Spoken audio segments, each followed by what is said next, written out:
Hello everyone, সবাই কেমন আছো? আশা করছি সবাই ভালো আছো। তোমাদের আশীর্বাদে আমিও কিন্তু ভালোই আছি, কিন্তু একটা খুব টেনশনে আছি। সেটার কারণ এমনি তো হাজব্যান্ডের শরীর ভালো না, তার উপরে দুদিন ধরে আমার ছেলে কিছুই খাচ্ছে না।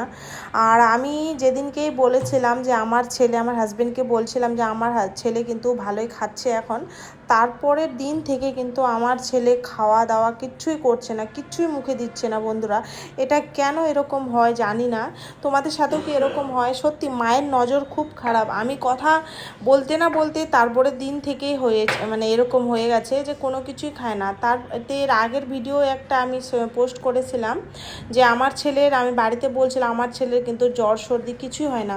দেখি তারপরের দিন থেকে আমার ছেলের সর্দি জ্বর হয়ে গেছে। এটা কেন হয়? এটা কি ম্যাজিক কোনো কিছু?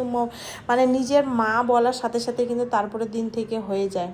সত্যি এটা কি কোনো মানে সায়েন্টিস্ট নাকি, আমি কিছুই বুঝি না। তো যাই থাক, আমার হাজব্যান্ডের শরীর ভালো না, তাও কিন্তু বাজারে গেল, বাজার করে নিয়ে আসলো, সবজির বাজার, ফলের বাজার। তো দেখো ছেলের জন্য কিছু ফল নিয়ে আসছে, ড্রাগন, তারপরে তোমার মৌসম্বি, তারপরে অ্যাপেল নিয়ে আসছে, আরও নিয়ে আসছে আদা, তারপরে লেবু, এখানে ধনিয়া পাত্তা, কারি পাত্তা, তারপরে নিয়ে আসছে কাঁচা লঙ্কা, ক্যাপসিকাম, মটকি, তারপরে এই যে দেখো সেওগা, তারপরে হচ্ছে তোর চিচিঙ্গা, না সরি এটাকে এদিকের ভাষায় বলে দরকার। তো দেখো আজকে ডিনারে ছিল আমার শাক ভাজা করেছি আর রুটি।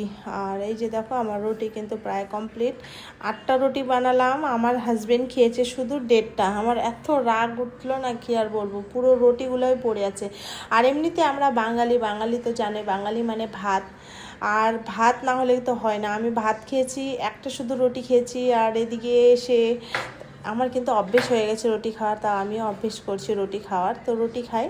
আর আমি জানো তো এখন অনেকটা মোটা হয়ে গেছি, খাওয়ার কন্ট্রোল করতেই পারছি না। কন্ট্রোল না করার জন্য কিন্তু আমার শরীরটা অনেক হেলদি হয়ে গেছে।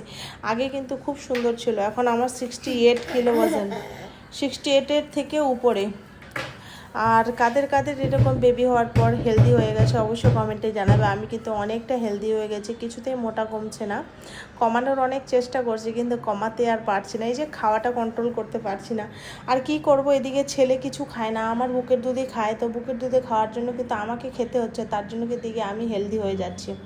তো দেখো আমি, এটা হচ্ছে রাত্রে 2:10-15 হবে, হ্যাঁ সরি 2:13 ভিডিও। রাত্রেবেলা আমার ছেলে এত কান্না করতেছিল, এত ভয় পাচ্ছিল, জানি না কেন। এদিকে হাজব্যান্ডের শরীর বলে তো পাতলা পায়খানা হয়ে গেছে, সে নাকি বলে এই যে সাবুদানার ক্ষীর খাবে রাত্রের 2টার দিকে। আমি কিন্তু ক্ষীর বানিয়ে দিলাম হাজব্যান্ডকে, যে ঘুম থেকে উঠে। আর এদিকে ছেলেও ঘুমাচ্ছে।